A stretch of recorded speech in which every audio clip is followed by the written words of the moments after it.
Deməli dostlar, hər kəsə salam. Bu günləri sizə ağac çəkməyi öyrədəcəm, çalışacağam. İzləyicilərimizdən bir ikisi xahiş edib məndən. Buna görə yavaş-yavaş dərsləri paylaşacağam. Deməli, birinci gövdəni çəkirik.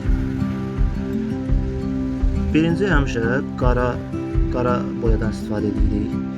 Niyə qara? Çünki qara təbiətdə hər zaman lazımdır. Yəni kölgə verməyə,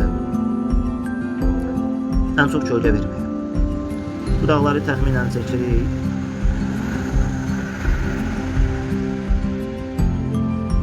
Həmişə birinci budaqları çəkirik, sonra isə yarpaqlarını. Təxminən biraz qorxaraq istifadə edirik boyanı, çox yüngül şəkildə.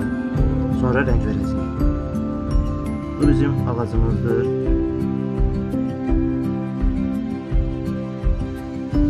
Gövdəni həmişə kimi biraz qalın edirik.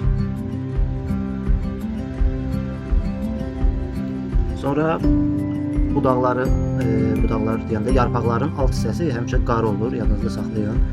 Yəni kölgəli olmaqdan ötürü qara mütləq lazımdır. Bildiyimiz tüm qaradan yox, sadəcə yüngül formada qara ton veririk.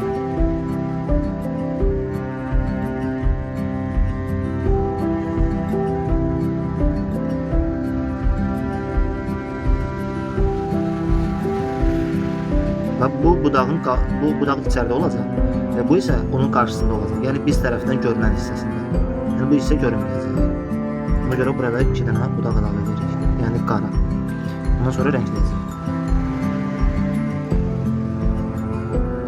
Əgər sizdə karisni rəng yoxdursa, qara ilə qırmızını qarışdırıb karisni ala bilərik.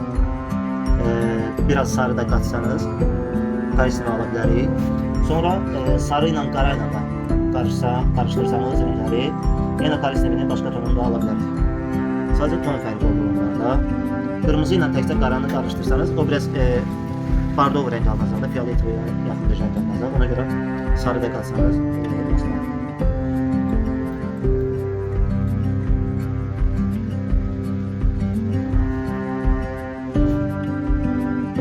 Buna başlayırıq həmin budaqların üzərindən rəngi verməyə.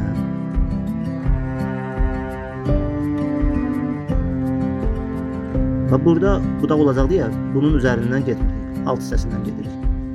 Gördünüz, buranı saxladım. Gördünüz, burada da dayandım, burada da dayandım. Buralarda ağac olmayacaq deyə, budaq olmayacaq deyə buradan gedirəm. Təxminən bu rəngdə rənglədik. Və ya biraz ton fərqi ola bilər, ağaclar fərqli rənglərdə olur, gövdələri. Sonra biraz sarı və biraz ağdan istifadə edib, baxın, biraz sarı.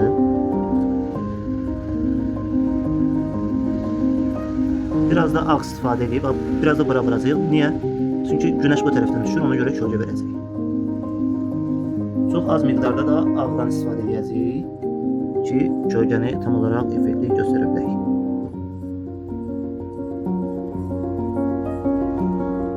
İstəsəz quaş boyayla təzə başlayanlar daha rahat çəkə bilərlər, çünki silinmə daha rahat olur. Amma müəyyən müddətdən sonra akrilə keçməyiniz məsləhətdir. Çünki akril boyada rənglər daha parlaq görünür, amma tez quruyur. Orada kölgə verməyiniz biraz sürətləndirməlisiniz. Ona görə biraz professionallaşandan sonra istifadə edərsiniz akril boyadan. Sonra isə daha keyfiyyətli boyalara keçid edə bilərsiniz. Bu ağacın qismi ilə qurtardıq. İndi keçirik yarpaq hissələrinə. Yarpaq hissələrində birinci tünd yaşıldan istifadə edəcəyik.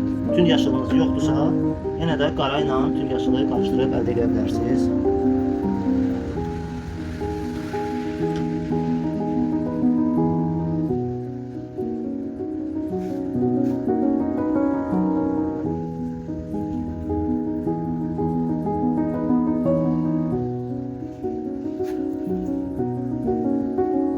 Tam olarak da tünd yaşıl olmasına ehtiyac yoxdur. Yəni biraz da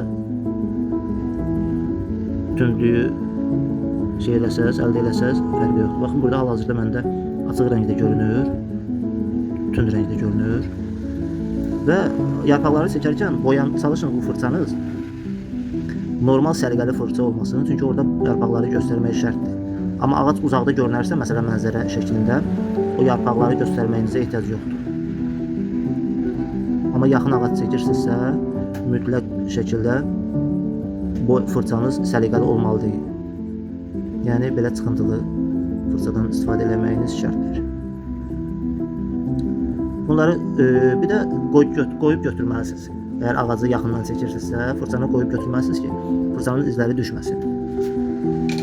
Sonra biraz ağacın bu tərəfini, çünki gün bu tərəfdən düşür, açıq yaşıldan istifadə edirsiniz bu hissəsində. Çünki orada kölgə verəcək. Sonra kölgə də verməkdən ötürü biraz da sarı qatırıq həmin hissələrə.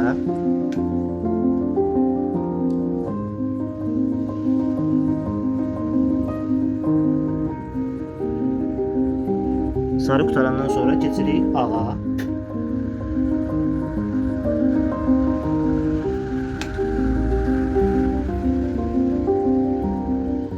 Baxın, görürsünüz ki, məndə boya qarışır deyə fırçaların tam olaraq fırçam yaxşı deyil. Ona görə yarpaqların zeyini itirirəm. Mütləq ki, siz ona diqqət edəsiniz.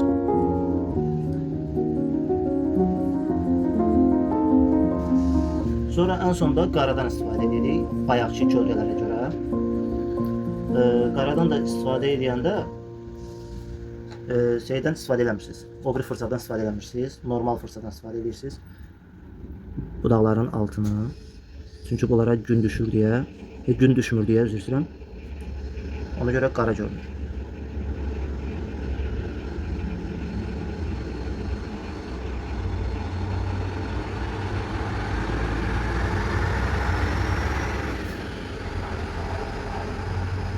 Sonra görürsünüz ki, qara tam olaraq bilinir. Ona görə qoyub götürmək kimi bir texnikadan istifadə edirsiniz.